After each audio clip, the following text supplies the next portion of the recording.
Dear student, best technical academy का online portal में आपका स्वागत है। मैं इंजीनियर विकास कुमार और आज के क्लास में मेजरमेंट का एक स्पेशल टॉपिक फ्रीक्वेंसी मीटर है। इसके बारे में आज हम लोग डिस्कशन करने जा रहे हैं। तो फ्रीक्वेंसी मीटर बेसिकली है क्या, इसको हम डिस्कशन करते हैं। तो फ्रीक्वेंसी मीटर बेसिकली फ्रीक्वेंसी को मापने के लिए उपयोग किया जाता है। नाम ही से स्पष्ट है ना, फ्रीक्वेंसी मीटर। जैसे ओम मीटर, ओम क्या है, रेजिस्टेंस को मापता है, ठीक है। तो इस तरह से जो भी है, जैसे इंडक्टेंस ब्रिज इंडक्टेंस को मापता है, तो फ्रीक्वेंसी मीटर क्या मापेगा, फ्रीक्वेंसी को मापने के लिए जैसे विन ब्रिज भी है, CRO भी है, लेकिन स्पेशली फ्रीक्वेंसी मीटर के टर्म्स में भी हम लोग फ्रीक्वेंसी को माप सकते हैं। तो ये जो है से दो प्रकार के बेसिक होता है, जिसको बेसिक फ्रीक्वेंसी मीटर बोलते हैं या फिर फेरोडायनामिक फ्रीक्वेंसी मीटर बोलते हैं। दूसरा जो टाइप है वेस्टर्न फ्रीक्वेंसी मीटर बोलते हैं, ठीक है। तो आपको एग्जाम्स में आए फ्रीक्वेंसी मीटर लिखने, तो दोनों में से किसी के बारे में लिख देंगे। लेकिन अगर आपको एग्जाम्स में ऐसे आए कि स्पेशल इसके बारे में लिखिए तो इसके बारे में लिखना होगा, वेस्टर्न बोलेगा तो वेस्टर्न के बारे में लिखना होगा, ठीक है। तो हम लोग ये बात करेंगे कि फेरोडायनामिक टाइप फ्रीक्वेंसी मीटर कैसा है, इसके बारे में हम लोग डिस्कशन करते हैं, ठीक है। तो अब देखिए फेरोडायनामिक के बारे में अगर हम बात करेंगे, तो फेरोडायनामिक के बारे में यदि हम बात करेंगे तो क्या होगा, इसमें देखो क्या है, कंस्ट्रक्शन का सबसे पहले बात करते हैं। तो इसमें जैसे कि हम लोग देखे थे वाटमीटर में भी 2 कॉइल होता है, तो यहाँ भी 2 कॉइल है। अब देखिए एक तो ऐसे लैमिनेटेड ये आयरन कोर है, क्या है बताइए, लैमिनेटेड आयरन कोर। इस लैमिनेटेड आयरन कोर पर हमारा कॉइल को माउंटेन करते हैं। ये कॉइल जो है मैग्नेटाइजिंग कॉइल है और ये बेसिकली फिक्स कॉइल है। और ये आयरन कोर से ये जो है पाइवटेड है, कौन सा कॉइल, मूविंग कॉइल। तो मूविंग कॉइल इस आयरन कोर से क्या पाइवटेड मतलब क्या होता है, फिक्स है। अब ये जो है पाइवटेड है मूविंग कॉइल में ही क्या है बताइए, पॉइंटर कनेक्टेड है। और ये जो है स्केल है, बेसिकली हाई फ्रीक्वेंसी में पॉइंटर इधर मूव करता है, लो में इधर मूव करता है। कैसे मूव करता है वर्किंग में बताएंगे। और ये जो लैमिनेटेड आयरन कोर में हमारा क्या है, यहाँ पर कॉइल जो है आपका क्या है, कनेक्टेड है। और इस तरीके से हमारा है ये मैग्नेटिक कॉइल है। मैग्नेटिक कॉइल इसलिए इसको बोलते हैं क्योंकि यहीं पर सप्लाई देकर मैग्नेटिक फील्ड को हम लोग जनरेट करते हैं, फ्लक्स को जनरेट करते हैं, इसलिए इसको हम लोग क्या बोलते हैं, मैग्नेटिक कॉइल है। और ये जो है मूविंग कॉइल है, मूविंग कॉइल इसलिए बोलते हैं कि मूवेबल है। क्यों मूवेबल है, कैसे मूव करेगा, सारे चीज़ को हम लोग डिस्कशन करेंगे, ठीक है। कैसे मूव करता है, आखिर क्यों, रीजन तो कुछ होगा। रीजन यही है कि बेसिकली मैग्नेट जैसा बिहेवियर इसका हो जाता है। तो मैग्नेट में इधर अट्रैक्शन होगा या रिपल्सन होगा, उस हिसाब से क्या करेगा, वर्क करेगा, ठीक है। बात समझे। तो जो चीज़ हम बोले सारा चीज़ यहाँ पर लिखा हुआ है। 2 कॉइल में फिक्स कॉइल, मूविंग कॉइल है, ठीक है। और ये जो है इसका जो है आयरन जो कोर है ये लैमिनेटेड है। इसका ग्रेजुअली जो है हमारा इसका क्रॉस सेक्शनल एरिया बढ़ रहा है। और मैक्सिमम कहाँ पर है, जहाँ जिस एंड में मैग्नेटिक कॉइल जो है कनेक्टेड है, अदर एंड जो होता है मिनिमम क्रॉस सेक्शनल एरिया में आपका होता है, ठीक है। यहाँ तक होप सो हम आशा करते हैं कि बात को आप अच्छी तरीके से समझ गए होंगे, ठीक है। तो यहाँ तक हम जब समझ गए तो यहाँ तक आप नोट डाउन कीजिए। इसको हम वर्किंग प्रिंसिपल का बात करते हैं कि वर्क बेसिकली में कैसे करता है और क्यों करता है, ठीक है। चलिए इतना आप नोट कीजिए, नोट डाउन जल्दी से कीजिए। इसके बाद हम वर्किंग प्रिंसिपल का बात करते हैं इसका, कि कैसे हाउ इट इज वर्क। बहुत आसान प्रिंसिपल है वर्किंग का भी, कैसे वर्क करता है जस्ट अभी हम तुरंत हम एक्सप्लेन करते हैं। सबसे पहले वर्किंग प्रिंसिपल का बात करते हैं।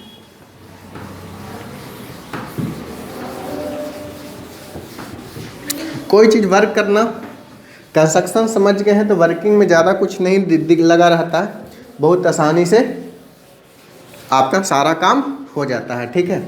बात समझे, कोई दिक्कत नहीं है, सारा चीज़ हो जाएगा, कोई दिक्कत नहीं है। ये हमारा टेंशन नहीं लेना, बिल्कुल नहीं लेना यार, हमसे जुड़े रहना है, ठीक है। दिल टूट गया तो टूटने दो ना, हमारा दूसरे का चर्चा नहीं करना है। एक हमारा बात करेंगे, अगर टूटा है दिल तो दुख होता है, टूटा है दिल तो दुख होता है, ठीक है। तो टूटा है दिल तो दुख होने दो ना, क्या दिक्कत है, उससे टेंशन नहीं लेना है। लेकिन दर्द का एहसास कब होता है, जिससे मोहब्बत हो उसके दिल में कोई और होता है, ठीक है। तो ये हमारा टेंशन बिल्कुल नहीं लेना है सर, हम लोग को बिल्कुल पढ़ाई पर ध्यान देना है। बहुत कॉलेज लाइफ में सब होते रहता है, ठीक है। दिल टूटना, दिल जुटना, ये सब लगा रहता है, सब पर ध्यान ही नहीं देना है, ठीक है। अब हमारा देखिए क्या करना है, वर्किंग प्रिंसिपल के पास का हम बात करते हैं। देखिए हमारा working principle,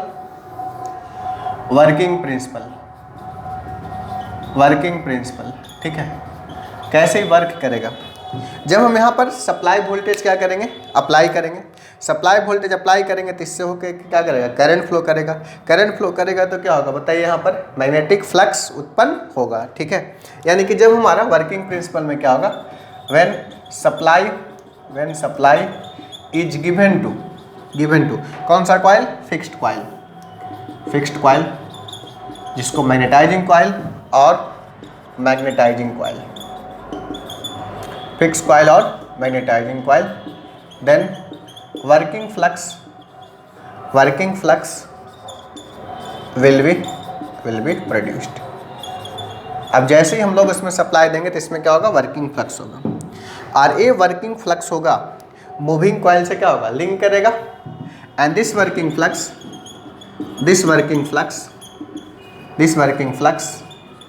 are link with किसके साथ लिंक करेगा सर, मूविंग कॉइल से लिंक करेगा। तो हम लोग जानते हैं कि जब हमारा कोई भी कंडक्टर जो है से फ्लक्स को काटता है तो उसमें क्या होता है, ईएमएफ जनरेट होता है। देन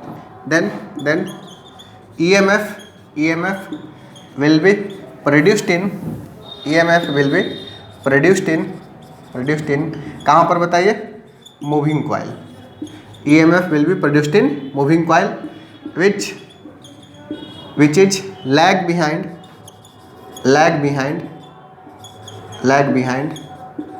main flux by कितना डिग्री, 90 डिग्री। यानी कि ये मान लीजिए कि इसमें करंट फ्लो किया, इसके कारण फ्लक्स हुआ फाई, फ्लक्स क्या है, फाई है। आई क्या बताइए, करंट इन मैग्नेटाइजिंग करंट, और ये क्या बताइए, फ्लक्स है, ठीक है। अब ये जो हमारा फ्लक्स है इसमें क्या होगा बताइए, ईएमएफ इंड्यूस्ड होगा, ई। अब देखिए इसमें जो करंट होगा, ठीक है, मान लीजिए कि आई एम करंट है, किसमें करंट है, मूविंग कॉइल में करंट है आई एम। तो ये जो है इसमें ईएमएफ होने के कारण ये कैपेसिटर से कनेक्टेड है, इसमें क्या होगा, आईएमएफ होगा, इसमें क्या होगा, आईएम करंट होगा, ठीक है। ये आईएम करंट कब होगा, देन ईएमएफ होगा main flux by 90 degree when, ये कब होगा, जब हम कैपेसिटर कनेक्ट करेंगे, व्हेन, पहले लिख लेते हैं फिर फेजर डायग्राम बनाते हैं, एंड एक कैपेसिटिव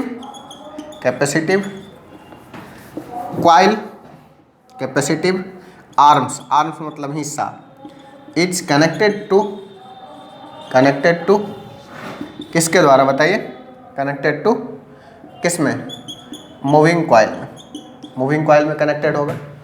अब देखिए हमारा ध्यान दीजिए, ये तो था क्या, आई, ये क्या था बताइए, मेन फ्लक्स फाई, इसमें ईएमएफ इंड्यूस्ड हो गया है, ठीक है। अभी आईएम का मान डिपेंड करेगा, किस पे डिपेंड करेगा बताइए, कैपेसिटिव है या फिर इंडक्टिव है, इस पे आईएम का मान निकल पड़ेगा, ठीक है।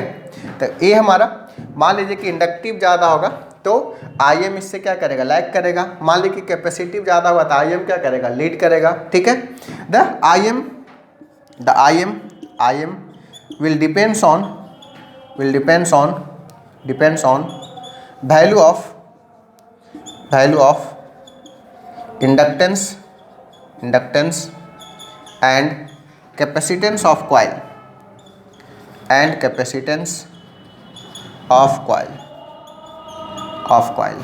ये हमारा इंडक्टेंस और कैपेसिटेंस पर निर्भर करेगा।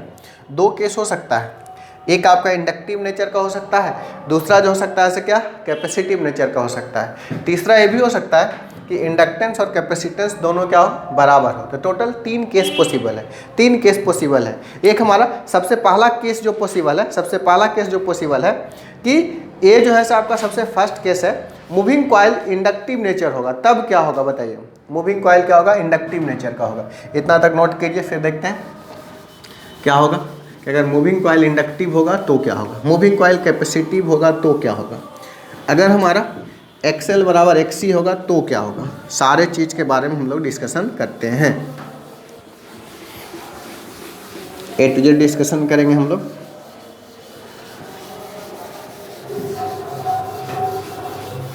अब देखो हमारा कि इफ़ मूविंग कॉइल जो है से आपका कैसा नेचर का हो, इंडक्टिव नेचर का हो, देन हमारा क्या होगा, इसके बारे में हम लोग डिस्कशन करते हैं।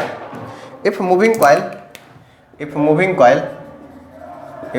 Coil are inductive nature, inductive nature. कैसा नेचर का हो? इंडक्टिव नेचर का होगा। Then current Im lag by E, lag from E, किससे? E बाय मान लें कि एंगल अल्फा, यानी कि एज शोन बिलो। इस तरीके से ये मान लें कि I है, ये फ्लक्स फाई है, ये क्या है? E है, इधर क्या होगा? Im होगा, ये अल्फा डिग्री से लैग करेगा और ये एंगल कितना डिग्री है? 90 डिग्री है। तो टॉर्क जो होगा फ्लक्स और इसके बीच का एंगल जो होगा टॉर्क, ये डायरेक्टली प्रोपोर्शनल होगा Im sine 90 degree plus alpha. कितना होगा torque? Im sine 90 degree plus alpha के बराबर होगा। यही अगर हम बात करें कि कॉइल जो है से कैसा नेचर का हो? कैपेसिटिव नेचर का हो। If coil are capacitive nature, कैसा नेचर का हो? Capacitive nature. अगर कैपेसिटिव नेचर का होगा देन करंट Im लीड मतलब क्या? घड़ी के सुई की दिशा में पहले, lead from EMF by alpha as shown in figure below.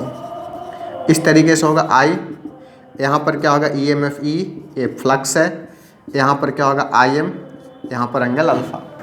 यहाँ पर अगर हम टॉर्क का बात करेंगे डायरेक्टली प्रोपोर्शनल होगा Im sine 90 degree minus alpha. या फिर यहाँ पर मान लें कि बीटा से बात करते हैं, बाई बीटा मान लिया जाए, ये एंगल कितना? बीटा, तो कितना होगा? 90 डिग्री माइनस कितना? बीटा। अगर ऐसा हो जाए कि ना तो inductive, if inductive nature is equal to the capacitive reactance, if ऐसा हो जाए, इफ यहाँ पर देखो हमारा if inductive nature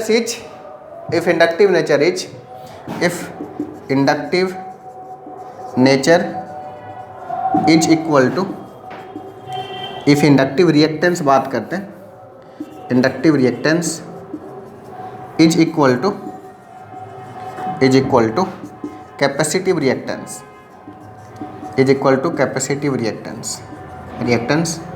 then Im are in same phase with EMF के साथ क्या होगा? सेम फेज में होगा। इसका ये मतलब हुआ ये जो है से I है, ये क्या बताइए? EMF E है, एक क्या है? एंगल फाई है, ये क्या बताइए? Im है, ये एंगल क्या है? 90 डिग्री है, यानी कि ये दोनों क्या होगा? सेम। यहाँ पर टॉर्क जो होगा डायरेक्टली प्रोपोर्शनल होगा sine 90 degree, Im sine 90 degree, sine 90 का मान कितना होता है बताइए? साइन 90 का मान कितना होता है बताइए? साइन 90 का मान जो होगा से कितना होगा? 1 के बराबर होगा। साइन 90 का मान जो होगा 1 के बराबर। ये बेसिकली एक चीज़ मिस्टेक हो रहा है, साइन नहीं होता, टॉर्क जो होता है कॉस का डायरेक्टली प्रोपोर्शनल होता है। क्या होता है? कॉस का डायरेक्टली। Im कितना होगा? कॉस कितना? 90 डिग्री, और कॉस 90 डिग्री का मान 0 होता है, तो क्या हो जाएगा? टॉर्क 0। यानी किस दौरान इंडक्टिव रिएक्टेंस और कैपेसिटिव रिएक्टेंस बराबर होगा तो कोई रीडिंग नहीं देगा। अब हम देखते हैं कि ये हाई कब मूव करेगा, लो कब मूव करेगा। देखिए ध्यान दीजिए कि यदि हम फ्रीक्वेंसी को बढ़ाएंगे, एक्सएल ग्रेटर देन क्या हो जाएगा? एक्सी हो जाएगा। क्यों एक्सएल ग्रेटर देन एक्सी क्यों हो जाएगा बताइए? क्योंकि एक्सएल इक्वल टू क्या होता है बताइए? 2πfl होता है। ये हमारा एक्सएल, ये हमारा जो होता है एक्सएल इक्वल टू क्या होता है? 2πfl होता है, ठीक है। और एक्सी इक्वल टू क्या होता है? देखो एक्सएल बराबर होता है कितना? 2πfl होता है, और एक्सी बराबर कितना होता है? 1/2πfc होता है। अब दो चीज़ ध्यान देना है, यदि हमारा इंडक्टिव रिएक्टेंस अगर हमारा बढ़ेगा तो हमारा देखिए क्या होगा? ये फ्रीक्वेंसी बढ़ेगा तो ये एक्सी क्या होगा बताइए? घटेगा। ये इंडक्टिव नेचर क्या होगा? बढ़ेगा। अब देखिए ध्यान दीजिए कि क्या होना चाहिए यदि हम फ्रीक्वेंसी को इंक्रीज करते हैं तो एक्सएल का मान जो होता है क्या होता है बताइए? एक्सएल का मान क्या होगा बताइए? बढ़ेगा, यानी इंडक्टिव नेचर बढ़ेगा। अब देखिए हमारा ध्यान दीजिए कि ए भी इंडक्टिव नेचर का है, ए भी इंडक्टिव नेचर का है, फ्रीक्वेंसी को बढ़ाने से ये तो इंडक्टिव है ही। अगर हम हायर फ्रीक्वेंसी करते हैं तो एक्सएल ग्रेटर देन क्या होगा एक्सी, और इसका फ्रीक्वेंसी क्या होगा बढ़ेगा, एक्सएल बढ़ेगा तो ज़्यादा इंडक्टिव होगा, तो ये भी इंडक्टिव ये भी इंडक्टिव सेम नेचर का होगा, तो इसको क्या करेगा अपोज करेगा। और ये बेसिकली फिक्स है, और ये ऐसे मूव करेगा, ये ऐसे मूव करेगा तो टेढ़ा होगा, तो पॉइंटर किधर जाएगा, हायर की ओर जाएगा। यानी कि जैसे फ्रीक्वेंसी बढ़ाएंगे इंडक्टिव जितना होगा ये क्या करेगा अपोज करेगा, मूव करेगा, तो हायर की ओर मूव करेगा। सिमिलरली यदि हम फ्रीक्वेंसी को डिक्रीज करेंगे तो एक्सएल डिक्रीज करेगा और एक्सी बढ़ेगा। तो एक्सी हमारा उल्टा नेचर का हुआ, उल्टा नेचर का होगा तो अट्रैक्ट करेगा, इसको अट्रैक्ट करेगा तो ये हमारा फिक्स है, तो कैसे घूमेगा, ऐसे घूमेगा, यानी लोअर की ओर घूमेगा। तो इस तरह से हम लोग बात करेंगे। यदि हम फ्रीक्वेंसी को बढ़ाते हैं then moving coil go away जाएगा। क्यों जाएगा, क्योंकि रिपल्सन फोर्स होगा, go away from the fix coil. इतना तक मिटाते हैं। यदि हमारा फ्रीक्वेंसी को इंक्रीज करते हैं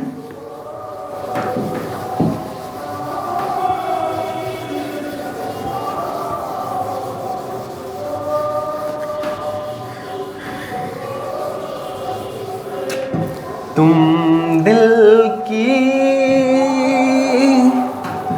धड़कन में रहते हो, तुम रहते हो, तुम दिल की धड़कन में रहते हो, मेरी इन सांसों से कहते हो, बाहों में आ जाओ, सपनों में खो जाओ, तुम दिल की धड़कन में रहते हो। चलो अब देखो, फ्रीक्वेंसी को इंक्रीज करेंगे तब क्या होगा। If frequency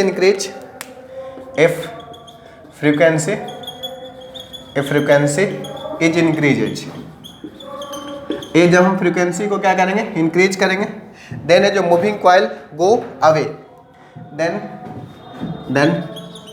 moving coil go away from, कहाँ से, किससे बताइए, go away from fixed coil. एक हमारा moving coil go away from the fixed coil क्यों होगा, क्योंकि सेम नेचर का होगा तो रिपल्सन होगा, तो क्या go away from the fixed coil. As ए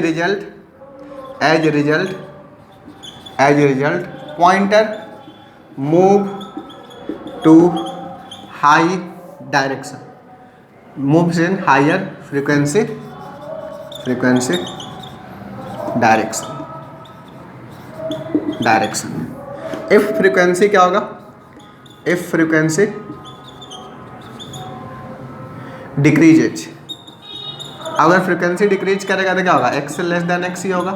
यहाँ पर क्या होगा बताइए, एक्सएल ग्रेटर देन एक्सी होगा, तो यहाँ पर एक्सएल हो जाएगा, ये भी इंडक्टिव रिपेल करके इसको धक्का दे देगा। Then fixed coil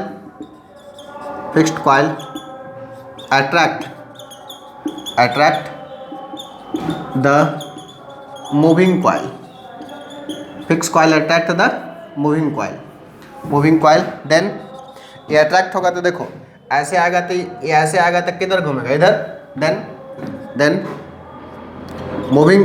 then pointer move to lower frequency direction. यदि हमारा एक्सएल बराबर एक्सी हो जाएगा, फ्रीक्वेंसी ना इंक्रीज, तो यहाँ क्या रहेगा, जीरो पोजीशन पे रहेगा, एक तरफ हायर पोजीशन, एक तरफ क्या है लोअर पोजीशन। यदि हम फ्रीक्वेंसी को इंक्रीज करते हैं तो ये क्या होगा, रिपेल करेगा तो पॉइंटर हायर की ओर जाएगा, अगर घटाते हैं तो क्या करेगा, अट्रैक्ट करेगा, पॉइंटर क्या करेगा, लोअर की ओर जाएगा। इस तरह से हम लोग फ्रीक्वेंसी को क्या कर सकते हैं, मेजर कर सकते हैं बहुत ईजीस्ट वे में। तो ये हमारा रहा बेसिक फ्रीक्वेंसी मीटर या फिर फेरोडायनेमिक टाइप फ्रीक्वेंसी मीटर, ठीक है। नेक्स्ट लेक्चर में हम लोग पढ़ेंगे कौन सा, western frequency meter. Next lecture में हम लोग पढ़ेंगे वेस्टर्न फ्रीक्वेंसी मीटर। तो हम लोग यूट्यूब चैनल पर भी इसको देख रहे हैं तो चैनल को लाइक सब्सक्राइब करना बिल्कुल नहीं भूलना है, और जो दोस्त परचेज नहीं किए कोर्स को परचेज करा देना है, और ऑब्जेक्टिव के लिए एक नया कोर्स मैं लॉन्च किया उसमें भी ज्वाइन होना है, ठीक है। तो हम आशा करते हैं कि आप मेरे लेक्चर को बहुत अच्छे से समझ रहे होंगे, एंजॉय कर रहे होंगे। तो आज के लेक्चर में इतना ही, बाकी फिर मिलते हैं नए लेक्चर में नए टॉपिक के साथ। Thank you all, have a nice day, take care.